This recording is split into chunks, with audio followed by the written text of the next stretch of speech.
प्रश्नोत्तर कार्यक्रम प्रारम्भ हुन्छ। सर्वप्रथम प्रश्नकर्ता मान्य श्री गोकुल प्रसाद बाँसकोटालाई सम्मान्य प्रधानमन्त्रीसँग प्रश्न सोध्न अनुमति दिन्छु। सम्माननीय सभामुख महोदय, म सभामुख महोदय मार्फत सम्माननीय प्रधानमन्त्रीज्यूलाई प्रश्न गर्न चाहन्छु। मध्य पहाडी पुष्पलाल लोकमार्ग पहाडी जनजीवनको लाइफलाइनको रूपमा रहेको छ, तर यो लामो भयो। त्यसकारणले यसको पुनर्रेखाङ्कन गरी दूरी छोट्याउनका लागि सुरुङ र भायाडक्ट प्रविधिको समेत प्रयोग गरी आउँदो 5 वर्षभित्र डबल लेनमा यसलाई विस्तार गर्ने योजना सरकारको छ कि छैन, सम्भव छ कि छैन, सरकारको प्रतिबद्धता चाहन्छु। साथै आज ब्रेन ड्रेन नेपाली युवाहरूको भइरहेको छ र पढ्नका निम्ति अर्बौं बाहिर गइरहेको छ। अरू देशहरूले ब्रेन गेन गरिरहेको अवस्थामा नेपाली युवा विद्यार्थीहरूलाई आफ्नो देशप्रति विश्वास दिलाउने उद्देश्य सहितले चिनिया राष्ट्रपति सी जिनपिङ आउँदादेखि चर्चामा रहेको Madan Bhandari science and technology university बनाउने कुरा कहाँ पुग्यो? पाँचखाल नगरपालिका काभ्रे जिल्लाको 13,700 रोपनी जमिन त्यो युनिभर्सिटीको नाममा त्यहाँका जनताले सहयोग गरेर निशुल्क नै उपलब्ध गराएका छन्। अब यो कहिले बन्छ? यसको टेन्डर पनि एकपल्ट भएको थियो, त्यो भएन। त्यसैले यो बन्छ वा बन्दैन, निर्माण कार्य कहिले सुरु हुन्छ, म यो भन्न चाहन्छु। सँगसँगै प्रधानमन्त्रीज्यू आफैले धेरैपल्ट भन्नुभएको छ जलविद्युतमा फड्को मार्ने। त्यसो हो भने यो काभ्रे, रामेछाप, सिन्धुपाल्चोक जिल्लामै त्यो एउटा स्थानीय र क्षेत्रीय तहमा गेम चेन्जर रहेको सुनकोशी तेस्रो परियोजना जुन बङ्गलादेशसितको सहकार्यमा गर्ने भनिएको छ, त्यसको निर्माण कार्य कहाँ पुगेको छ र त्यसलाई तीव्रता दिन सरकारको योजना के कस्तो छ? एउटा तितो र यथार्थ पनि राख्न चाहन्छु सँगसँगै प्रश्नमा। केपी ओली सरकार हुँदा काभ्रे जिल्लाको भुम्लु गाउँपालिकाको 7 र 8 नम्बर वडाका जनताले नापीको समस्याका कारणले वर्षौंदेखि 31 सालदेखि 50 वर्ष भयो आफ्नो कमाई आएको जग्गा नापीको कारणले मात्रै पूर्जा पाउन सकेका छैनन्। त्यहाँ कार्यालय राखिएको थियो र आजसम्म छैन। न उनीहरूले औषधि उपचार गर्न पाउँछन्, न बैंकमा राख्न पाउँछन्। यो समस्या त्यो कार्यालय उठाउने काम पनि अघिल्लो सरकारले गर्यो। अब यो के हुन्छ र कार्यालय किन उठाएको, त्यहाँका जनताले कहिले आफ्नो जमिनको पूर्जा पाउँछन्? धन्यवाद। प्रधानमन्त्रीज्यूको जवाफ चाहन्छु। अब सम्मान्य प्रधानमन्त्री श्री पुष्पकमल दाहाल प्रचण्डलाई उक्त प्रश्नको जवाफ दिन अनुमति दिन्छु। सभामुख महोदय, मान्यज्यूले मध्य पहाडी लोकमार्ग, मदन भण्डारी विश्वविद्यालय, सुनकोशी तेस्रो जलविद्युत परियोजना र जनताले जग्गा धनी प्रमाणपत्र नपाएको विषयमा जिज्ञासा राख्नु भएको छ। पूर्वमा 5 थरको चिवा भन्ज्याङदेखि पश्चिममा बैतडीको झुलाघाटसम्म मध्य पहाडी भूभागलाई यातायात सञ्जालमा जोडी आर्थिक, सामाजिक, सांस्कृतिक, पर्यटकीय, कृषि, ऊर्जा, शैक्षिक लगायत समग्र क्षेत्रको विकास गर्ने मूल रणनीतिक उद्देश्यले मेरो पहिलो प्रधानमन्त्रीत्वको कार्यकालमा 2065 साल फागुन 26 गते मध्य पहाडी लोकमार्ग निर्माणको रेखाङ्कन गरिएको थियो। मध्य पहाडी राजमार्गको कुल लम्बाइ 1879 किलोमिटर मध्ये हालसम्म 1259 किलोमिटर सडक डेडिकेटेड डबल लेनमा स्तरोन्नति भइसकेको छ भने 137 वटा पुल मध्ये 33 वटा पुल निर्माण सम्पन्न भइसकेको छ। राजमार्गका कतिपय स्थानमा सुरुङ तथा अग्ला पुलहरू निर्माण गरी राजमार्गलाई छोटो र सुरक्षित बनाउने विषय नेपाल सरकारको उच्च प्राथमिकतामा रहेको छ। निर्माण सम्पन्न भइसकेपछि आवश्यक र सम्भव भएका बाँकी स्थानमा डेडिकेटेड डबल लेनमा स्तरोन्नति गरिनेछ। मदन भण्डारी विज्ञान तथा प्रविधि विश्वविद्यालयको 2टा भवन मकवानपुरको चितलाङमा निर्माण भएको र पाँचखाल नगरपालिकामा विश्वविद्यालय अनुदान आयोगको सिफारिस समेतका आधारमा मित्र राष्ट्र चीन सरकारको सहयोगमा संरचना निर्माणका लागि प्रक्रिया अघि बढाइसकिएको जानकारी मान्य सदस्यलाई गराउन चाहन्छु। सुनकोशी तेस्रो जलविद्युत आयोजना संयुक्त रूपमा कार्यान्वयनका लागि नेपालका तर्फबाट नेपाल विद्युत प्राधिकरण तथा बङ्गलादेशका तर्फबाट बङ्गलादेश पावर डेभलपमेन्ट बोर्डलाई लाइन एजेन्सी तोकिएको छ। दुई देशबीचको सचिव स्तरीय बैठकको निर्णय अनुसार संयुक्त लगानीको कम्पनी स्थापना गर्ने प्रक्रिया अघि बढिसकेको छ। आयोजनाको अध्ययन प्रतिवेदन, डिजाइन तथा ड्रइङ सम्बन्धी कागजातहरू बङ्गलादेश पक्षलाई उपलब्ध गराइएको छ। काभ्रे जिल्लाको भुम्लु गाउँपालिकाको वडा नम्बर 7 र 8 का जनताले नापीको समस्याका कारणले 50 वर्षदेखि जग्गा धनी प्रमाणपत्र पाउन नसकेको विषयमा म जानकार छु। त्यस क्षेत्रमा 2032-33 सालतिर नापी हुँदा फिल्ड बुकमा 90% दर्ता भइसक्दा पनि सिमाना विवाद लगायतका कारणले स्थानीयबाट विरोध हुँदा प्रमाणपत्र दिने काम हुन सकेको थिएन। पछिल्लो समयमा यातायात पूर्वाधार निर्माण, अनौपचारिक रूपमा जग्गाको स्वामित्व हस्तान्तरण लगायतका कारणले साबिकमा नाप जाँच हुँदा र अहिलेको अवस्थामा फरक हुन आएको कारण दर्तामा समस्या देखिएको छ। तयार भएका जग्गा धनी प्रमाणपत्र वितरण गर्न तथा बाँकी काम शीघ्र सम्पन्न गर्न निर्देशन दिइसकेको सम्मानित सदनलाई जानकारी गराउन चाहन्छु। धन्यवाद। अब प्रश्नकर्ता मान्य श्री चन्द्रबहादुर विश्वकर्मा। सम्माननीय सभापति महोदय मार्फत म सम्माननीय प्रधानमन्त्रीज्यूसँग प्रश्न गर्न चाहन्छु। मैले दुईवटा प्रश्न राखेको छु, एउटा भौतिक पूर्वाधारसँग सम्बन्धित, एउटा सामाजिक रूपान्तरणसँग सम्बन्धित। प्रश्न नम्बर 1 मा छ 2074 सालदेखि 2078 सालसम्म सम्पन्न हुने गरी सम्झौता भएको रापती राजमार्ग अन्तर्गत रुकुम पश्चिम खण्ड पितिबाङ खोला सडक पुल 2077 सालमा सम्पन्न हुने गरी जाजरकोट नलघाट नगरपालिका 10 रक्दा र रुकुम पश्चिम 8 नगरपालिका 3 खदी जोड्ने सडक पुल 2069 देखि 2072 सालसम्म सम्पन्न हुने गरी सम्झौता भएको मध्य पहाडी लोकमार्ग अन्तर्गत जाजरकोट र रुकुम पश्चिम जोड्ने भेरी नदी सडकको पुल नबन्दा जनताले दुःख त पाइरहेकै छन्। आशाको छटपटी त छ नै, उल्टै ठेकेदारहरूले मजदुरको ज्याला, होटेलको र दोकानको रासनको रकम समेत नदिई बेपत्ता समेत भई जनतालाई थप पीडा थपिएको अवस्था छ सभापति महोदय। र यी निर्माण कार्यहरू समयमा सम्पूर्ण नभई अल्पत्र हुनुमा के कति कारण हो? यसमा सरकार किन मौन रहेको छ र यसको निर्माण कहिलेसम्म हुन्छ? यसको स्पष्ट जवाबमा पाउन चाहन्छु। अरू कुरा, चौरजारी नगरपालिका अन्तर्गत चौरजारीमा जुन हवाई उडान 2075 सालदेखि बन्द भइरहेको छ, त्यहाँ भौतिक पूर्वाधारको हिसाबबाट सम्पन्न छ, सुरक्षाको हिसाबबाट सम्पन्न छ र त्यहाँ एउटा प्यासेन्जरको हिसाबबाट पनि आवश्यक छ, तर त्यो अहिलेसम्म सञ्चालन हुन नसक्ने कारण के हो? यसको जवाबमा पाउन चाहन्छु मन्त्रीज्यूबाट, प्रधानमन्त्रीज्यूबाट। त्यस्तै प्रकारले 2 नम्बर प्रश्न छ कि उपेक्षित दलित वर्ग उत्थान विकास समिति, वादी विकास समिति र पिछडा वर्ग उत्थान विकास समिति 2075 सालदेखि सरकारले कोमामा राखेको छ। यी विकास समितिले नेतृत्व गर्ने समुदायको विकास, अन्य समुदाय सरह विकास भएकोले अब यी संस्थाहरू आवश्यक नभएको ठहर गरी कोमामा राखेको हो कि वा लोकतन्त्रले जन्माएका संस्थाहरूलाई गणतन्त्रले उखेल्नुपर्ने बाध्यता हो? यो स्पष्ट जानकारीको लागि म अनुरोध गर्छु। धन्यवाद। सम्माननीय प्रधानमन्त्री।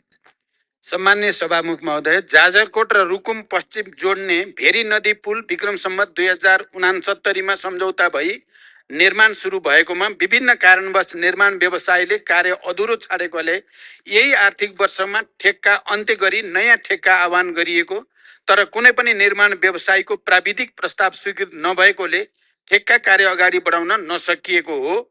यसमा यही चैत्र महिनाभित्र अर्को ठेक्काको सूचना प्रकाशित गर्ने गरी तयारी भइरहेकोमा जानकारी गराउन चाहन्छु। पितिबाङ खोला पुल समयमा नै निर्माण नगरिएपछि ठेक्का तोड्न सूचना जारी गरिएकोमा सम्बन्धित निर्माण व्यवसायी सम्पर्कमा आएको र काम सम्पन्न गर्ने प्रतिबद्धता व्यक्त गरेको जानकारी पनि म मान्य सदस्यलाई गराउन चाहन्छु। रुकुम पश्चिमको चौरजारी विमानस्थल सुचारू गर्न आवश्यक प्रबन्ध गरी सञ्चालन गर्ने व्यवस्था मिलाउन सरकार प्रयत्नशील रहेको जानकारी पनि म गराउन चाहन्छु। मान्यजीले उल्लेख गर्नुभएका उपेक्षित उत्पीडित दलित वर्ग उत्थान विकास समिति, वादी विकास समिति र पिछडा वर्ग उत्थान विकास समितिका समस्याहरूको बारेमा सरकार जानकार छ। सामाजिक, सांस्कृतिक, राजनीतिक तथा आर्थिक रूपमा ऐतिहासिक विभेदमा परेका दलित लगायतका समुदायको संविधान प्रदत्त अधिकारको रक्षा गर्ने विषयलाई अत्यन्त गम्भीरताको साथ सरकारले लिएको छ। दलित क्षेत्रमा क्रियाशील नागरिक सङ्घ संस्था, नागरिक अगुवा तथा राष्ट्रिय दलित आयोग लगायतका निकायसँगको परामर्शमा दलित विकास प्राधिकरण स्थापना गर्न सरकारले पहल गर्ने विषयमा यसअघि नै मैले सम्मानित सदनलाई जानकारी गराएको स्मरण गराउन चाहन्छु। धन्यवाद। अब प्रश्नकर्ता मान्य सदस्य श्री गंगा प्रसाद यादव।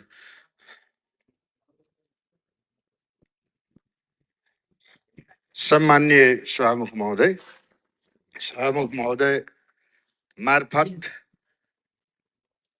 पुनर्गठित मन्त्री परिषदका प्रधानमन्त्रीज्यू लगायत प्रधानमन्त्रीज्यू, मन्त्रीज्यूहरूमा सबभन्दा पहिले सफलताको शुभकामना व्यक्त गर्न चाहन्छु। साथसाथै सभामुखज्यू मार्फत सम्मान्य प्रधानमन्त्रीज्यूलाई मेरा यी दुई प्रश्नहरू रहेका छन्। पहिलो प्रश्न, राष्ट्रपति चुरे संरक्षण कार्यक्रमको बजेट कटौतीका कारण तराई मधेस मरुभूमिमा परिणत भइरहेको छ। तराई मधेसलाई मरुभूमिकरणबाट जोगाउन आगामी योजना के छ? तराई मधेस समृद्धि कार्यक्रम तथा सघन शहरी कार्यक्रममा रकम घटाइएको छ। हुलाकी सडक लगायत तराई मधेस विकासका आयोजनाहरूमा बजेट कटौती गरी तराई मधेसको विकासमा सरकार उदासीन देखिएको हो। दोस्रो प्रश्न, प्रधानमन्त्रीज्यू, मधेसको मूल समस्या दहेज, विभेद, सुशासन, विकास निर्माणमा राज्यबाट हुँदै आएको असमानता, शिक्षा स्वास्थ्यमा व्यापारीकरण, विभिन्न क्षेत्रमा रहेको सिन्डिकेटलाई हटाउन तेस्रो पटक प्रधानमन्त्री भइरहँदा भुइँ मान्छेको मुक्तिको लागि लामो सङ्घर्ष गर्नुभएको तपाईबाट दुई पटक प्रधानमन्त्री हुँदा केही परिवर्तन हुन नसकेको अवस्थामा अब परिवर्तनको आशा गर्ने तपाईसँग के कस्ता नीति र कार्यक्रम छन्? जनताले बुझ्ने भाषामा बताइदिनुहुन्छ कि? धन्यवाद। सम्माननीय प्रधानमन्त्री। सभामुख महोदय, चुरे तराई मधेसको संरक्षण तथा व्यवस्थापन एवं मरुभूमिकरण नियन्त्रणका लागि 2071 सालमा राष्ट्रपति चुरे तराई मधेस संरक्षण विकास समिति गठन गरी राष्ट्रिय गौरवको आयोजनाको रूपमा सञ्चालन भइरहेको तथ्य सबैलाई अवगत नै छ। यस कार्यक्रमलाई अझै प्रभावकारी बनाउन चुरे संरक्षण तथा व्यवस्थापन गुरु योजना परिमार्जन भई स्वीकृतिको प्रक्रियामा रहेको तथ्य पनि सबैलाई जानकारी नै छ। आवश्यकता र प्राथमिकताको आधारमा तिनै तहका सरकारका चालु आर्थिक वर्षको बजेट नघट्ने गरी सम्बोधन गर्न नीतिगत व्यवस्था गरिएको जानकारी पनि म यस सम्मानित सदनलाई गराउन चाहन्छु। यसका साथै चुरे क्षेत्रको संरक्षण र व्यवस्थापनमा जलवायु वित्त परिचालन गरी सञ्चालन भइरहेको चुरे उत्थानशीलता आयोजनालाई अझै सशक्त बनाइनेछ। चुरे क्षेत्रमा 1 करोड बाँस रोपणका लागि अन्तर्राष्ट्रिय विकास साझेदारसँग समन्वय गरी विस्तृत प्रस्ताव तयारीको चरणमा छ। चुरे तराई मधेस क्षेत्रको संरक्षण मार्फत तराई मधेसको मरुभूमिकरण हुनबाट रोक्न चुरेको माथिल्लो तटीय क्षेत्रमा संरक्षण गतिविधिलाई प्राथमिकता दिने गरी कार्य भइरहेको छ। चुरे क्षेत्रबाट गिटी बालुवाको उत्खननलाई व्यवस्थित गर्न एवं चुरे संरक्षणका लागि एकीकृत ऐन तर्जुमा गर्न मन्त्री परिषदबाट सैद्धान्तिक सहमति प्रदान भइसकेको कुरा पनि म जानकारी गराउन चाहन्छु। काठमाडौँ तराई मधेस द्रुत मार्ग प्रमुख प्राथमिकताका साथ निर्माण भइरहेको मान्य सदस्यहरूलाई अवगत नै छ। भौतिक पूर्वाधार तथा यातायात मन्त्रालय अन्तर्गत तराई मधेसको विकासका लागि नेपाल भारत सीमा वारपार रेल, पूर्व पश्चिम राजमार्गदेखि सीमा सहरहरूसम्म 6 लेन सडक निर्माण, पूर्व पश्चिम र उत्तर दक्षिण तथा हुलाकी राजमार्ग लगायतका विकास आयोजनाहरू सञ्चालन भइरहेका छन्। हुलाकी राजमार्गको निर्माणमा स्रोत साधनको अभाव हुन नदिई यस राजमार्गको बाँकी पुल तथा सडक खण्डको निर्माण सम्पन्न गर्न सरकार प्रतिबद्ध छ। मधेसका जनताले भोग्नु परेका समस्याका बारेमा सरकार गम्भीर छ। सरकारले मधेसका जनतालाई सामाजिक न्यायको प्रत्याभूति दिन मिटर ब्याज लगायतका सामन्ती शोषणका कैयौं जालोहरू भत्काउँदै गएको यहाँहरूलाई अवगत नै छ। दहेज, सामाजिक विभेद लगायतका कैयौं शोषणका स्वरूपहरू अन्त्य गरी मधेसी जनतालाई न्याय दिन, शिक्षा स्वास्थ्यमा पहुँच कायम गर्न तथा रोजगारी र जीविकोपार्जन सुनिश्चित गर्न सरकार प्रतिबद्ध रहेको छ। आगामी नीति कार्यक्रम तथा बजेटमा यी विषयहरूलाई प्राथमिकताका साथ सम्बोधन गरिने जानकारी पनि दिन चाहन्छु। धन्यवाद। अब प्रश्नकर्ता माननीय सदस्य श्री चन्दा कार्की भण्डारी।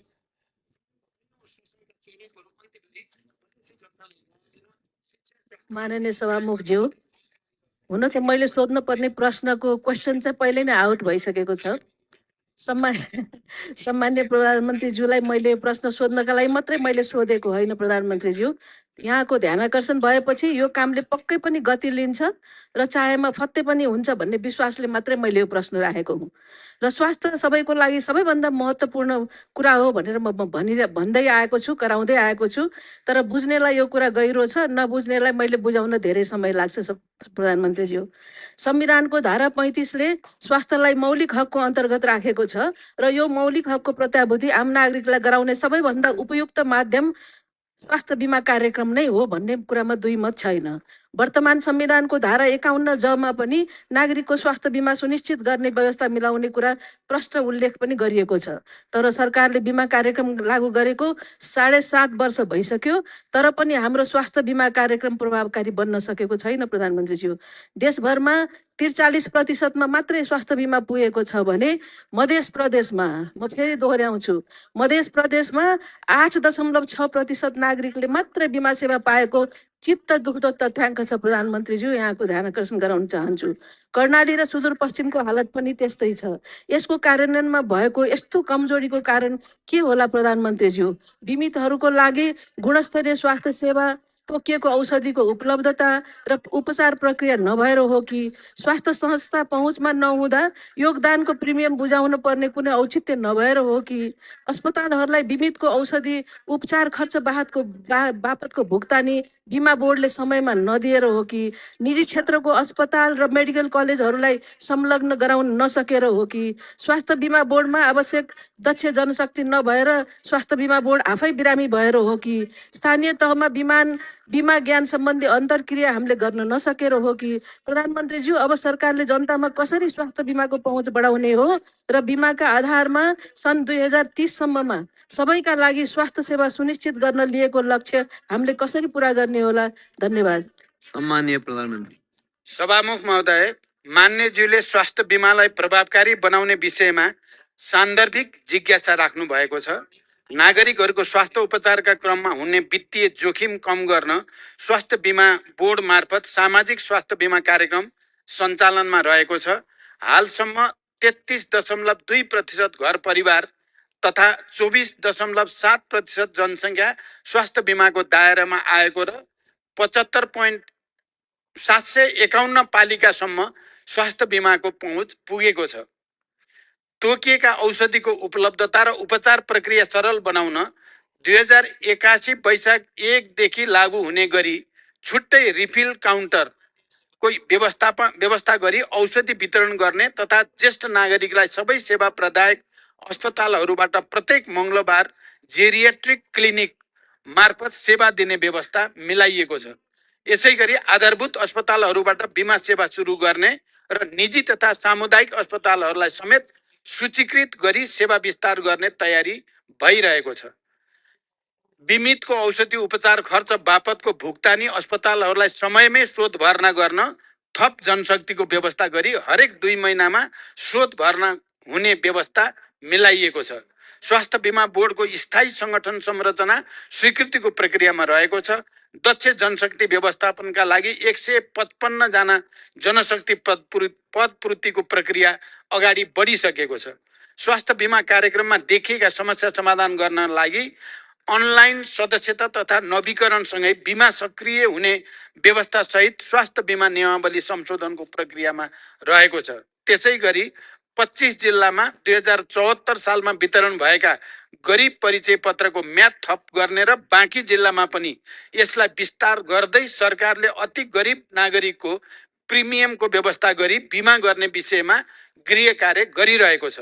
त्यसै गरी नागरिकता, जग्गा पास लगायतका सामाजिक सेवाको क्रममा स्वास्थ्य बिमा परिचय पत्र अनिवार्य गर्ने वैदेशिक रोजगारीमा जानेहरूको परिवारको अनिवार्य बिमा, आम्दानी अनुसारको प्रिमियमको आधारमा सबै कर्मचारी, शिक्षक, जनप्रतिनिधिहरूको अनिवार्य बिमा गर्ने लगायतका सबै प्रकारका स्वास्थ्य सुरक्षाका कार्यक्रमहरूलाई स्वास्थ्य बिमा मार्फत एकीकृत गर्ने र स्वास्थ्य बिमा कार्यक्रमलाई राष्ट्रिय गौरवको अभियानका रूपमा घोषणा गर्ने लगायतका विषयमा सरकारले गृह कार्य गरिरहेको छ। धन्यवाद।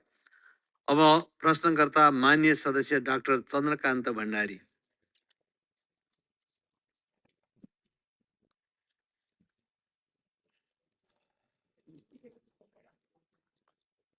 सम्मानीय सभामुख महोदय, सभामुखजी मार्फत सम्मानीय प्रधानमन्त्रीज्यूलाई केही प्रश्नहरू राख्न चाहन्छु, साथै जिज्ञासा पनि। सम्मानीय प्रधानमन्त्रीज्यू, देशमा आमूल परिवर्तन गरी नयाँ नेपाल बनाउने अभियानका साथ पिछ 2051 सालदेखि देशमा तपाईले नेतृत्व गरेको नयाँ नेपालको अभियानमा त्यो द्वन्द्वमा धेरै मानिसहरूले ज्यान गुमाए, अङ्गभङ्ग भए। यसैलाई आधार मानेर हामीले संविधान बनायौँ। संविधान मात्र होइन, हामीले द्वन्द्वको व्यवस्थापन गर्यौँ।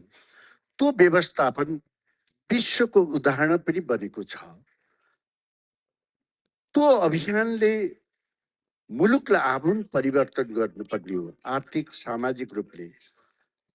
र तपाईलाई जनताले धेरै आशा पनि गरेका थिए।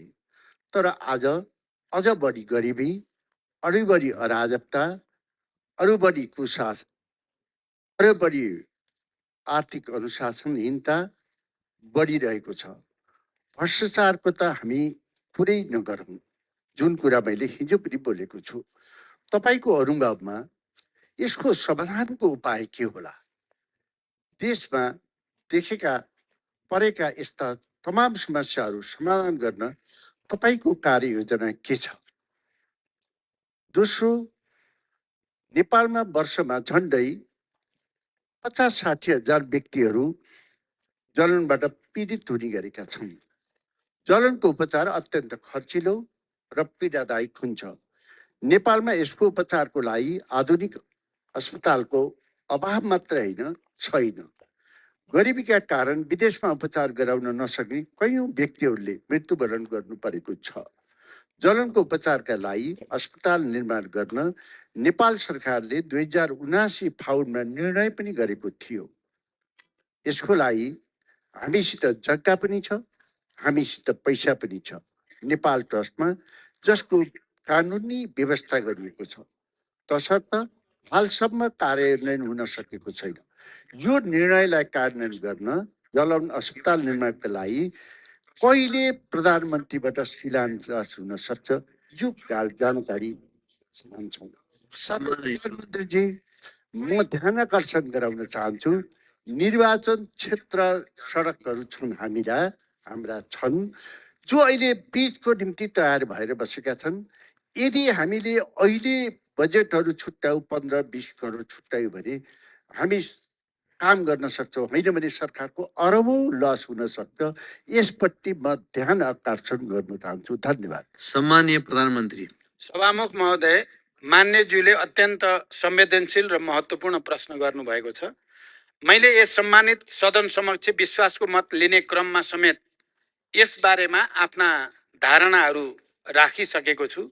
मेरो नेतृत्वको सरकारको मुख्य कार्यभार र प्राथमिकता नै सामाजिक न्यायको प्रत्याभूति गर्दै सुशासन कायम गर्ने र समृद्ध नेपालको निर्माण गर्ने र संविधानले परिकल्पना गरे अनुसार समाजवाद उन्मुख व्यवस्था निर्माणको आधार तयार पार्ने नै हो।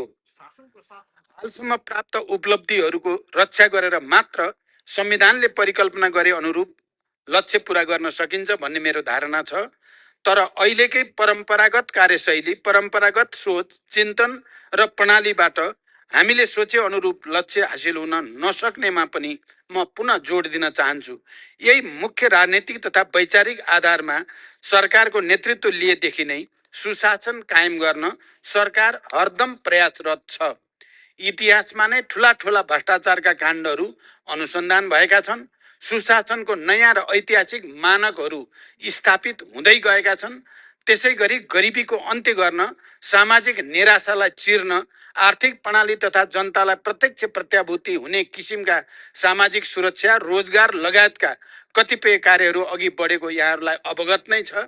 सरकारले यसलाई अझै प्रभावकारी ढङ्गले अगाडि बढाउनेछ भन्ने म विश्वास दिलाउन चाहन्छु र आउने नीति कार्यक्रम र बजेटमा हामीले केही गुणात्मक रूपले उत्पादन र रोजगारी सृष्टि गर्ने गरी जाने तयारी भइरहेको पनि म जानकारी गराउन चाहन्छु। मान्यज्यूले जलन उपचार अस्पतालको सम्बन्धमा सान्दर्भिक जिज्ञासा राख्नु भएको छ। मसँगको भेटमा पनि पटक पटक मान्य सदस्यले जलन अस्पताल स्थापना गर्ने र मैले शिलान्यास गरोस् भन्ने जिज्ञासा राख्दै आउनु भएको छ। कीर्तिपुरको वर्ण अस्पताललाई जलनको प्रमुख अस्पतालका रूपमा विस्तार गर्न सरकारबाट अनुदान दिने प्रक्रिया अघि बढेको छ। वर्ण अस्पताल विस्तार गर्ने मन्त्रीपरिषदको निर्णय कार्यान्वयन सम्बन्धमा कीर्तिपुरको वर्ण अस्पतालका अतिरिक्त वीर अस्पताल, शिक्षण अस्पताल, पाटन अस्पतालमा जलन युनिट स्थापना गरी सेवा विस्तार गरिँदैछ। प्रदेशमा रहेका केन्द्रीय अस्पतालहरूमा समेत जलन युनिट स्थापना गरी मध्यम प्रकारको जलनको त्यही उपचार गर्ने र कडा किसिमको लागि रेफरल गर्ने व्यवस्था मिलाइनेछ। स्वास्थ्य कर्मीहरूलाई जलनको प्राथमिक उपचारको तालिमको व्यवस्था सुरु गरी प्राथमिक उपचार र सम्बन्धित ठाउँमा समयमै प्रेषण गर्ने व्यवस्था मिलाउने र समन्वय गर्ने काम पनि भइरहेको म यस सम्मानित सदन समक्ष जानकारी गराउन चाहन्छु। धन्यवाद। अब प्रश्नकर्ता मान्य सदस्य श्री चन्दा चौधरी।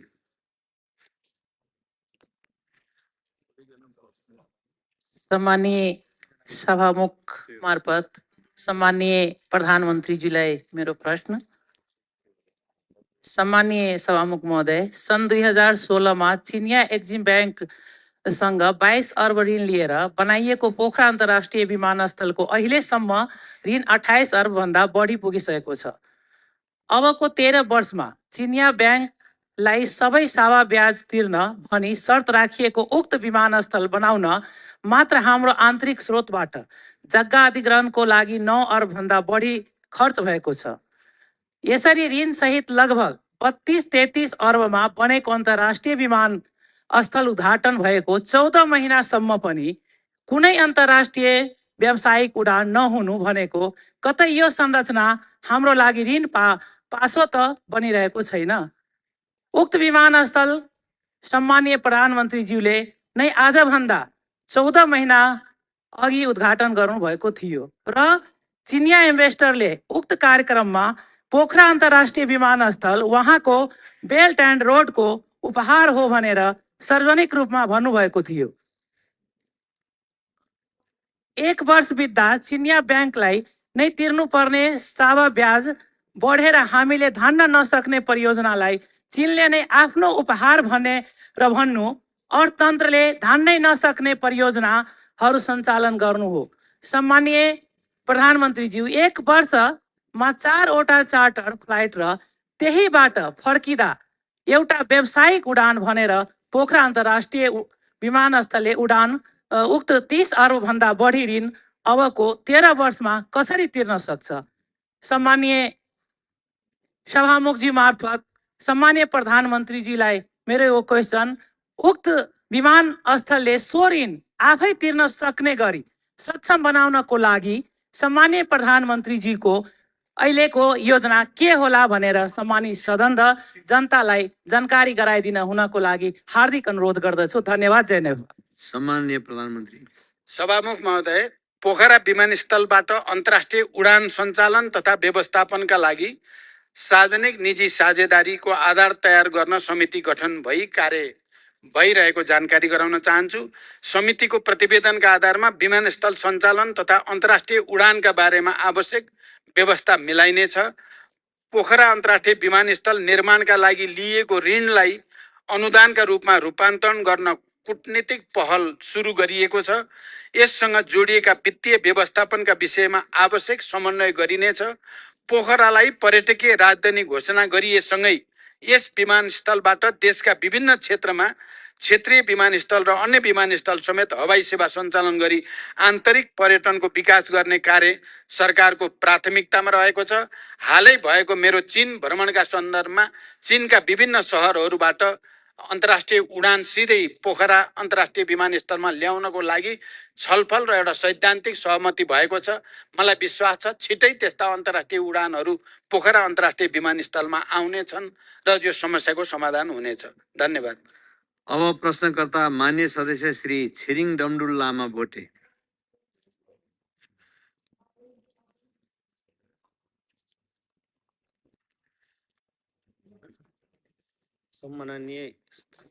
सम्माननीय सभामुख महोदय मार्फत सम्माननीय प्रधानमन्त्रीज्यूलाई मेरो जिज्ञासा छ। 21औं शताब्दीमा पनि नेपाली राजनीतिमा अब यहाँ परिवर्तन पटक पटक परिवर्तन हुँदा पनि हालसम्म हिमाली जिल्ला हुम्लालाई राष्ट्रिय सडक सञ्जाल र राष्ट्रिय प्रसारण लाइनसम्म नजोडिनु विडम्बना हो। अब हुम्लामा सडक र विद्युत कहिले जोडिन्छ? 2. कर्णाली कोरिडोर अन्तर्गत खुलालु हिल्सा सलिसल्ला खण्डको रु 4 अरब 53 करोड बहुवर्षीय ठेक्का पहिलेको अर्थमन्त्री ज्यूले सहमति दिनु भएन, के कारणले हो कि अब नयाँ सरकार र नयाँ अर्थमन्त्री ज्यूले यो गौरवको योजनालाई सहमति दिन्छ कि दिँदैनन्? दिए भने कति समय लाग्छ? अब साथै यो मृत्यु मार्गमा परिचित कर्णाली कोरिडोरलाई जीवन मार्गमा कहिले बदल्छ? हुम्लाको विकास, सिङ्गो हिमाली क्षेत्रको विकास गणतन्त्र नेपालको प्रथम प्रधानमन्त्री र हाल तेस्रो पटकसम्म देशको नेतृत्व भएको बेला हाम्रो पालामा र राम्रो विकास नगरे कसले गर्छ? कहिले हुन्छ?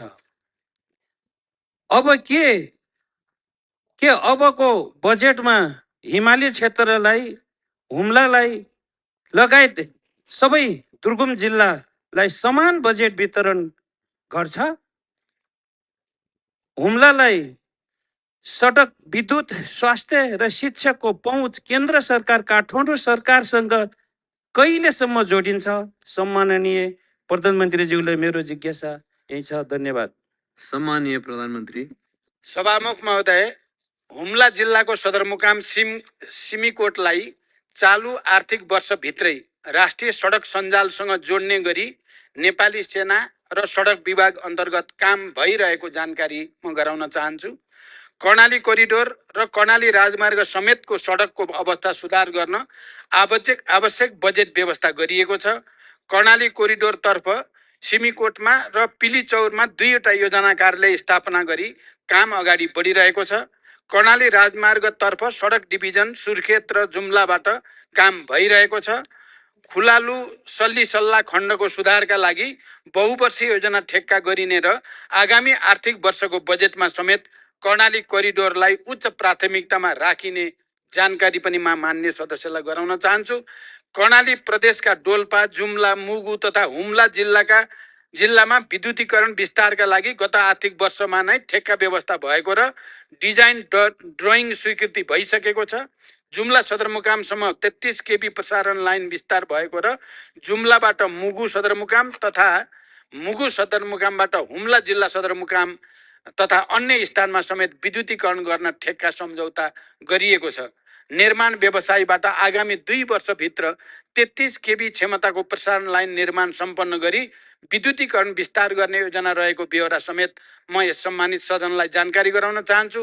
हुम्ला लगायत पूर्वाधारका दृष्टिले पछाडि परेका कर्णालीका जिल्लाहरूको समग्र पूर्वाधार तथा सामाजिक विकासको विषय सरकारको उच्च प्राथमिकतामा रहेको छ। मान्य सदस्यहरूलाई थाहै छ, मेरो हालै सम्पन्न चीन भ्रमणका सन्दर्भमा हुम्लाको सदरमुकामलाई जोड्ने गरी हिल्सा सिमीकोट सडकको बारेमा एउटा सहमति भएको छ।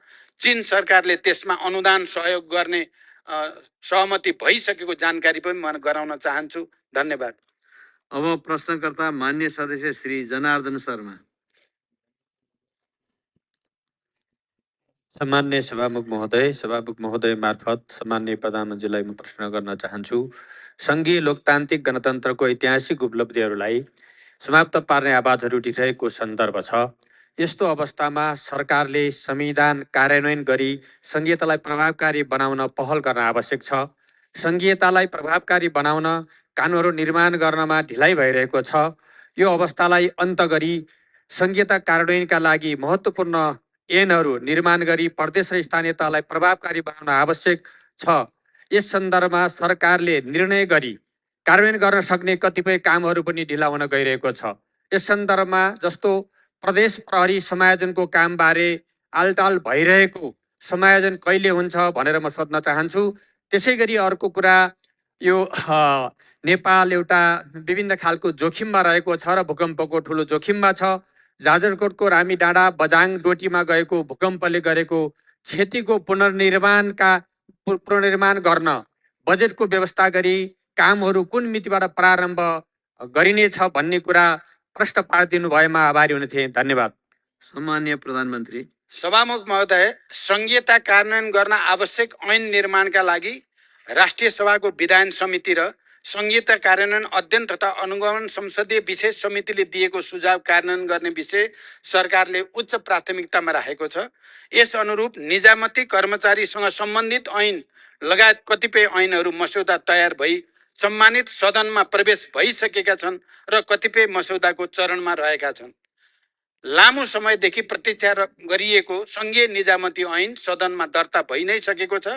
नेपाल प्रहरीको सञ्चालन र व्यवस्थापनलाई समयानुकूल बनाउन र प्रहरी समायोजनलाई व्यवस्थित गर्न नेपाल प्रहरी ऐन 2012लाई प्रतिस्थापन गर्ने विधेयक, प्रहरी समायोजन ऐन 2076लाई संशोधन गर्ने विधेयक र नेपाल प्रहरी र प्रदेश प्रहरी कार्य सञ्चालन सुपरिवेक्षण र समन्वय ऐन 2006लाई संशोधन गर्ने विधेयक संसदको यसै अधिवेशनमा पेश गर्ने गरी तयार भइरहेको छ। सम्मानित सदनबाट कानुन पारित भए लगत्तै प्रहरी समायोजनको काम तुरन्त अगाडि बढाइने गरी समायोजनको तयारी भइरहेको छ। जाजरकोट बझाङ डोटीमा भूकम्प पछिको पुनर्निर्माणका सन्दर्भमा विपद प्रभावित निजी आवास प्रबलीकरण, पुनर्निर्माण तथा पुनर्स्थापना अनुदान कार्यविधि 2080 का आधारमा भूकम्पबाट क्षतिग्रस्त संरचनाको पुनर्निर्माणको कार्यलाई दिने विषय सरकारको उच्च प्राथमिकता छ र यो कार्य शीघ्र प्रारम्भ गरिने जानकारी पनि म मान्य सदस्यलाई गराउन चाहन्छु। धन्यवाद। अब प्रश्नकर्ता मान्य सदस्य श्री छविलाल विश्वकर्मा।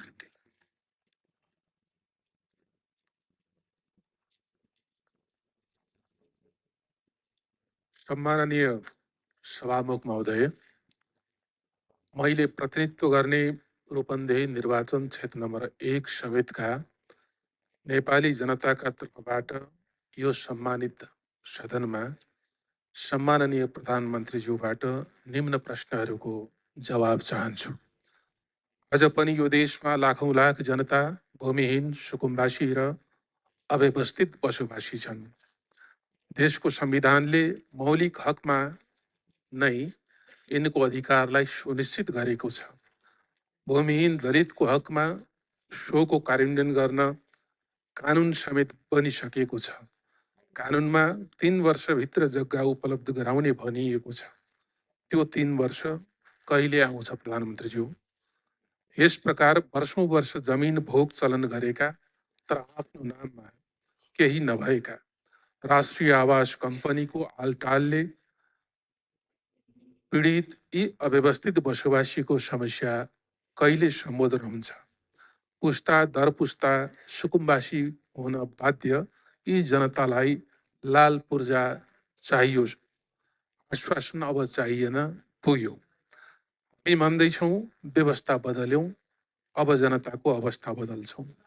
यो संविधानको मुख्य विशेषता भनेको संघीयता, लोकतन्त्र, गणतन्त्र, समानुपातिक समावेशिता र धर्मनिरपेक्षता हुन्।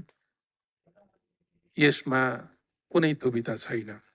तर समाजको संरचनामा पिँधमा रहेका लगभग 14% दलित जनताको प्रतिनिधित्व हामीले कता खोज्ने हो? संविधानको कार्यान्वयन कसले गर्ने हो? स्वयं प्रधानमन्त्रीज्यूको नेतृत्वमा रहेको मन्त्री परिषदको संरचनामा यी तस्बिर किन परेनन्?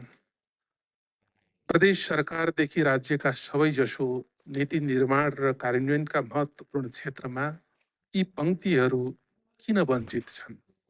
देशको संविधान उल्लङ्घन गर्ने अधिकार सम्माननीयज्यूलाई कसले दियो? हरेक पाइला पाइलामा जातपात र छुवाछुतको भेदभावले अन्यायमा पारिएका, हेपिएका, तर आफ्नो कला, सिप र श्रमले सिङ्गो समाजको सेवा गर्दै आएका यी दलित जनताले मानव मर्यादा कहिले पाउँछन्? परम्परागत कला र सिपले प्रोत्साहन कहिले पाउँछ? जवाब चाहियो।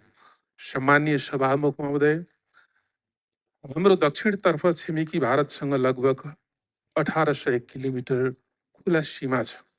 सिमानामा माटोको रक्षा गरेर बसेका नेपाली जनता बिना पोसाकका सिपाही हुन्, रक्षक हुन्, तर ती सताइएका छन्, गरिबीको मारमा तिनै परेका छन्। पारीको पुलिस प्रशासनले अनेक बहानामा दुःख दिएको छ, वारिकाले पनि कम शास्ति दिएका छैनन्। सीमावर्ती जनताको सुरक्षा, विकास पूर्वाधारदेखि तिनको जीवनमा बदलाव ल्याउनका निम्ति सरकारको के योजना छ? महामानव गौतम बुद्धको जन्मस्थल लुम्बिनीको बृहत्तर विकासको गुरु योजनाले कहिले मूर्तता पाउँछ? बुद्ध मावला देवदह र बुद्धकालीन प्राकृतिक सम्पदा रोहिणी नदीको संरक्षण र करिडोर सहितको विकासको पहलमा सरकारले ध्यान नदिँदा बुद्ध जन्मस्थल लुम्बिनीमा आउने विदेशी पर्यटकले त्यस समयको अर्थात् बुद्धकालीन समयको रोहिणी नदी खोज्ने, तर हामीले विद्रूप नदी देखाउनु पर्ने स्थितिको अन्त्य कहिले हुन्छ? सम्माननीयज्यू, हरेक परिवर्तनको लागि योगदान दिने, खास गरी पछिल्लो बेलामा लोकतन्त्र गणतन्त्रको लागि भारत स्थित लाखौं लाख प्रवासी नेपालीले काम सम्पन्न भएपछि कहिल्यै राज्यबाट स्नेह पाएनन्, सम्बोधन पाएनन्, समस्याको सम्बोधन समेत भएन। उनीहरू भन्छन् खोलो तर्यो, लौरो बिर्स्यो। रोजगारीको सिलसिलामा इजरायल पुगेका कञ्चनपुरका विपिन जोशीलाई इजरायली विद्रोही पक्ष हमासले कब्जामा लिई हालसम्म पनि बेपत्ता बनाएको छ। उनको अवस्था के छ? जवाब पाऊँ। धन्यवाद। सम्माननीय प्रधानमन्त्री। सभामुख महोदय, भूमिहीन दलित, भूमिहीन सुकुम्बासी र अव्यवस्थित बसोबासीको समस्या सम्बोधन गर्न गठित राष्ट्रिय भूमि आयोगबाट हालसम्म 5300 परिवारलाई जग्गा धनी प्रमाणपत्र वितरण गरिसकिएको र 728 स्थानीय तहसँग आयोगले सम्झौता गरिसकेको स्थिति छ। हालसम्म 14,36,400 भन्दा बढी निवेदनहरू सङ्कलन भएकोमा 10,47,122 निवेदन कम्प्युटरमा प्रविष्ट गरिसकिएको छ। आयोगका कार्यहरूलाई प्रभावकारी बनाउन वन ऐन र भूमि सम्बन्धी ऐन संशोधनको प्रक्रिया अगाडि बढाइएको छ र कानुन संशोधनसँगै हालसम्म नाप जाँच र नक्साङ्कन भइसकेका 2,43,561 किता तत्काल उपलब्ध गराउने तयारी आयोगले गरेको जानकारी गराउन चाहन्छु। राष्ट्रिय आवास विकास कम्पनी मार्फत देशका विभिन्न स्थानमा आफ्नो स्वामित्व र भोगाधिकार रहेको फुटकरतर्फ 3,043 बिघा 4 कट्ठा 2 धुर र जग्गा धनी प्रमाणपत्र भएको 172 बिघा 4 कट्ठा 8 धुर गरी कुल 3215 बिघा 8 कट्ठा 10 धुर जग्गामा सापीको पुनर्वास कार्यक्रम अन्तर्गत तत्त स्थानमा बसोबास गरिरहेका सोबासीहरूलाई घनेरी उपलब्ध गराउने नीति रहेको छ। त्यसअनुसार हालसम्म 207 परिवारलाई घनेरी उपलब्ध गराइएको छ। घनेरी उपलब्ध गराउन बाँकी 12,453 परिवारलाई आवश्यक कानुनी एवं नीतिगत व्यवस्था गरी यथाशीघ्र घनेरी वितरण गरिनेछ। दलितहरूको समग्र विकास र उचित प्रतिनिधित्वको सम्बन्धमा मैले माननीय चन्द्रबहादुर विश्वकर्माले राख्नु भएको जिज्ञासा सम्बोधन गर्ने सन्दर्भमा स्पष्ट पारिसकेको छु। अहिलेको हाम्रो क्याबिनेटमा पनि दलितहरूको प्रतिनिधित्व हुने कुरा पनि म प्रश्न गर्न चाहन्छु।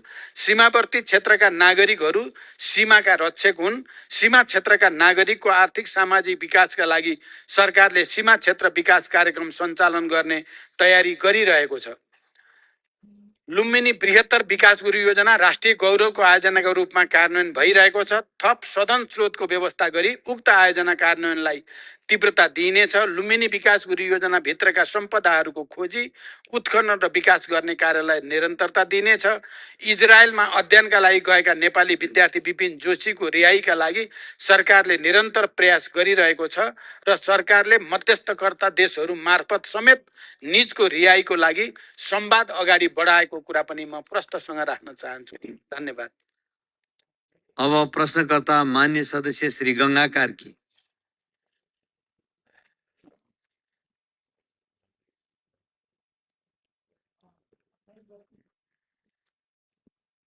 सम्माननीय सभामुखज्यू, सभामुख मार्फत सम्माननीय प्रधानमन्त्रीज्यूलाई मेरा प्रश्न यस प्रकार छन्। ललिता निवास भुटानी शरणार्थी सुनकाण्ड लगायतका फाइल खोलेर अपराधमा संलग्नलाई कारबाहीको दायरामा ल्याएकोमा वर्तमान प्रचण्ड सरकारलाई धन्यवाद दिन चाहन्छु। प्रधानमन्त्रीज्यू, बाँकी भ्रष्टाचारीका फाइलहरू खुल्छन् कि खुल्दैनन्? दुग्ध पदार्थ, माछा, कुखुराको मासुमा आत्मनिर्भर भएको मुलुकमा बिचौलियाको कारणले किसानहरू अत्यन्त मारमा परेका छन्। यसको समुचित व्यवस्थापन गर्न सरकारको योजना के छ? दूध उखु र निर्माण व्यवसायीको सरकारले तिर्न बाँकी बक्यौता रकम फर्स्योट गर्न किन ढिला सृष्टि भएको? दोलखालाई पर्यटकीय जिल्ला घोषणा गर्न सरकारको नीति के छ? दोलखाको खरीढुङ्गा स्थित म्याग्नेसाइट उद्योग कहिलेदेखि सञ्चालन हुन्छ? के दोलखाको फलाक नाका खोल्ने कुरा यो वर्षको नीति तथा कार्यक्रममा पर्छ? तामाकोशी तेस्रो हाइड्रो पावर जलसायुक्त बन्नुपर्छ, नत्र बन्न दिँदैनौ भन्ने कुरामा दोलखालीहरू एकमत छन्। सरकारको योजना के छ? धन्यवाद। सम्माननीय प्रधानमन्त्री। सभामुख महोदय, भ्रष्टाचारको छानबिनको सम्बन्धमा मैले यसअघि नै माननीय चन्द्रकान्त भण्डारीको प्रश्नको जवाफ दिने क्रममा सरकारको धारणा राखिसकेको छु।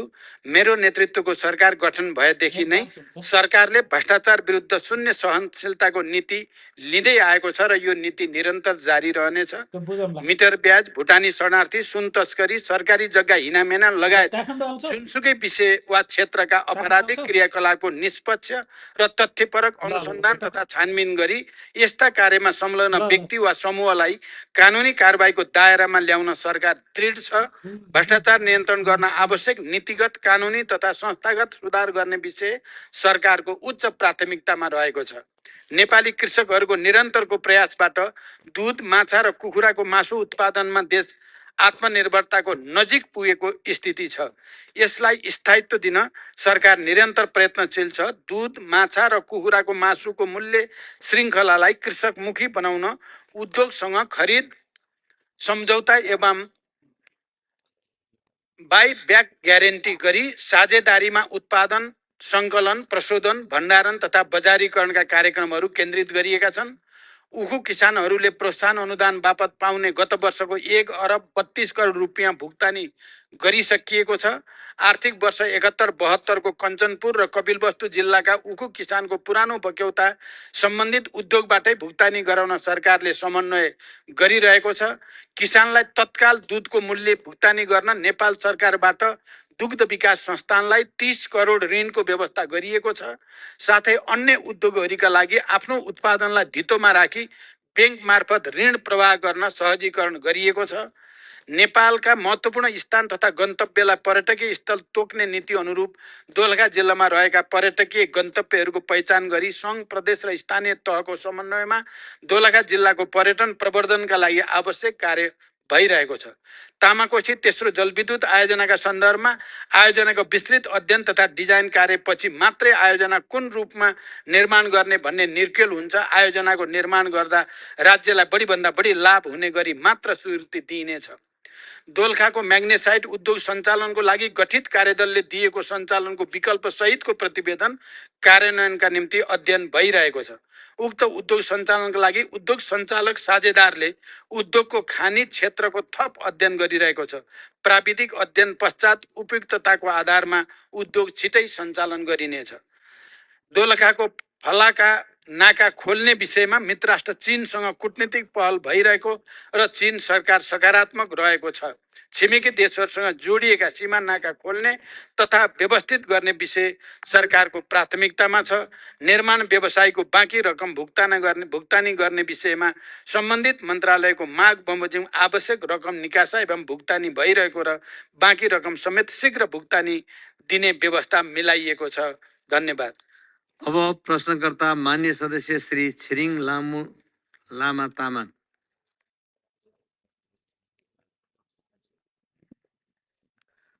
सम्माननीय सभामुख महोदय, सभामुख मार्फत मेरो सम्माननीय प्रधानमन्त्रीज्यूलाई प्रश्न यस प्रकार छ। गणतन्त्रका 15 वर्षमा देशको आर्थिक सामाजिक सूचाङ्कमा निकै परिवर्तन आएको छ। अँध्यारोमा रहेको देशले उज्यालो प्राप्तिको आधार र आशा थपिदिएको छ। सम्माननीयज्यू, तपाईँ पहिलो पटक देशको प्रधानमन्त्री हुँदा अर्थतन्त्रको आकार बढेको थियो। राष्ट्रिय गौरवको आयोजना तथा रणनीतिक आयोजना घोषणा मार्फत देशले भौतिक विकासको लय समातेको थियो। दोस्रो पटक देशको प्रधानमन्त्री हुँदा 18 घण्टा लोड सेडिङको अँध्यारोमा रहेको देशले उज्यालो यात्रा सुरु गरेको थियो। अहिले तेस्रो पटक प्रधानमन्त्री भइरहँदा सामाजिक न्याय, सुशासन र आर्थिक समृद्धिको महाअभियान चलेको छ। यसले निराशाको बीचमा रहेको नेपाली जनतामाझ आशाको किरण देखिएको छ। यो दृढ सङ्कल्प र आँट बोकेका सम्माननीय प्रधानमन्त्रीज्यूले चाहेमा मात्र कर्णालीको मुहार फेरिन सक्छ भन्ने आशा पलाएको छ। सदियौँदेखि उपेक्षामा रहेको जुम्लालाई अहिले पनि कुनै राष्ट्रिय गौरवको आयोजनाले समेट्दैन। संहितामा कर्णालीको नाममा प्राप्त अधिकार साबिक कर्णालीका जनताले उपभोग गर्न पाइरहेका छैनन्। यो अन्याय र विभेद हटाउन सम्माननीय प्रधानमन्त्रीज्यूको विशेष पहल हुनेमा कर्णालीका जनता आशावादी छन्। कर्णालीको स्रोत साधनको परिचालन गरी मूल्य श्रृङ्खला कायम गरिने भनेर विगतमा नीति तथा कार्यक्रम पनि नआएका होइनन्, तर यसको कार्यान्वयन नभएको अवस्था छ। साबिक कर्णाली जडीबुटीले सम्पन्न छ। त्यहाँ जडीबुटी प्रशोधन केन्द्रको स्थापना गरी रोजगारी सृजना गर्ने अवसर छ। जलविद्युतको प्रचुर सम्भावना हुँदाहुँदै जलविद्युतले प्राथमिकता नपाएको तीतो यथार्थ छ।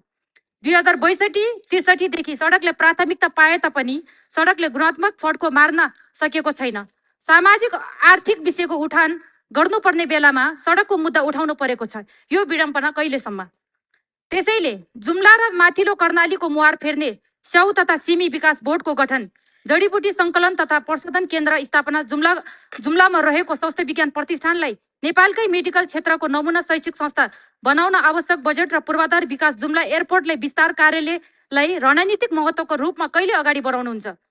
गत वर्ष नीति तथा कार्यक्रममा कर्णाली र सुदूरपश्चिममा एयर एम्बुलेन्स स्थापना गर्ने भनिएको थियो। अहिलेसम्म त्यो कार्यक्रम किन कार्यान्वयन भएन?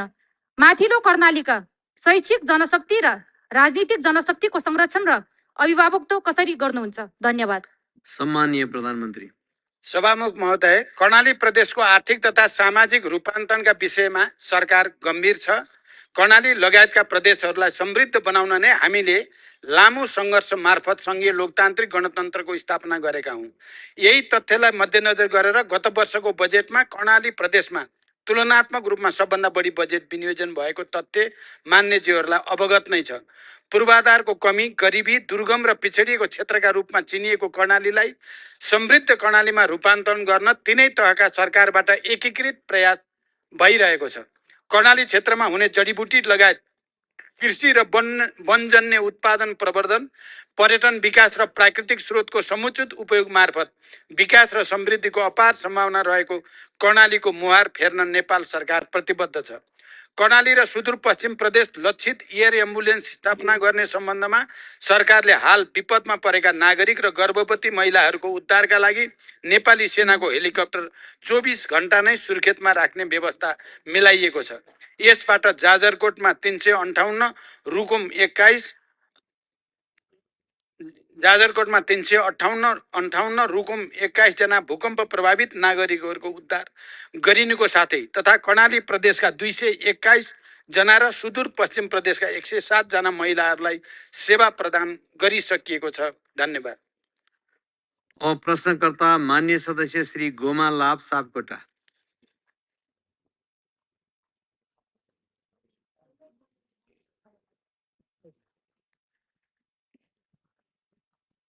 सामान्य सभामुख महोदय, सामान्य सभामुखको ज्यूको अनुमतिले सम्माननीय प्रधानमन्त्रीज्यूसँग मेरो प्रश्न रहेको छ।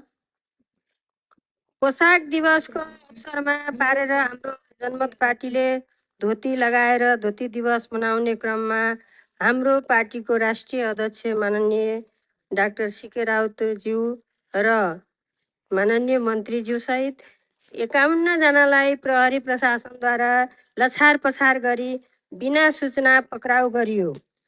त्यस्तै मध्य प्रदेशको सप्तरी जिल्लामा कृषि विश्वविद्यालयको उद्घाटन कार्यक्रममा माननीय प्रदेश शिक्षा मन्त्री माननीय सांसदहरूको टाउको फुटाइयो।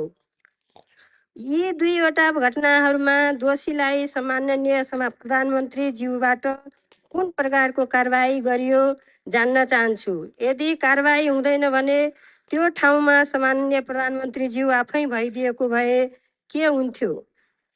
म प्रधानमन्त्रीज्यूसँग प्रश्न सम्माननीय प्रधानमन्त्री। सभामुख महोदय, पोसाक दिवसका अवसरमा भएको घटना तथा सप्तरीमा कृषि विश्वविद्यालय उद्घाटनका बेला भएको घटनाका विषयमा मान्यज्यूले प्रश्न गर्नुभएको छ। नेपाल सरकार सबै जात जाति सम्प्रदाय र धार्मिक सामाजिक विविधतालाई सम्मान गर्दछ।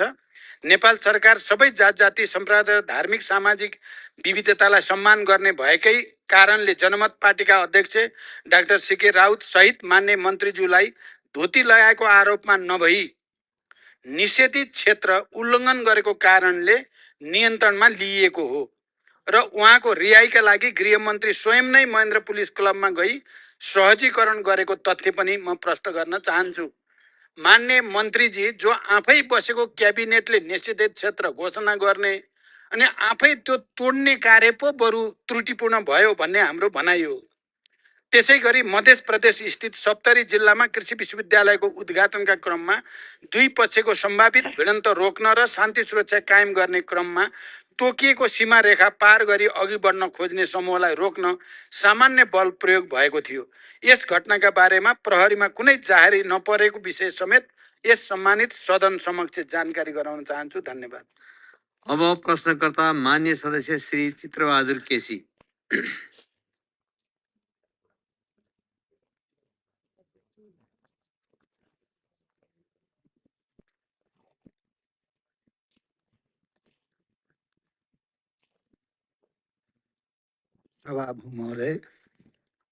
सभामुख महोदय मार्फत सम्मानीय प्रधानमन्त्रीलाई मैले छोटो प्रश्न गर्न चाहन्छु।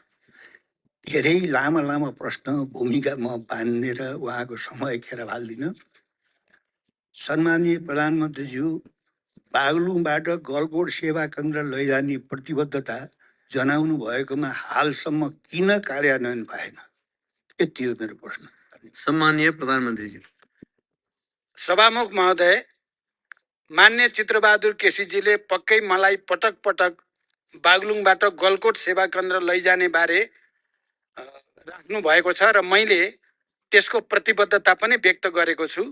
बागलुङ जिल्लाको गलकोटमा इलाका प्रशासन कार्यालय नै स्थापना गर्ने विषयमा सरकारले आवश्यक तयारी गरिरहेको विषय म मान्य सदस्य र यस सम्मानित सदनलाई जानकारी गराउन चाहन्छु। धन्यवाद।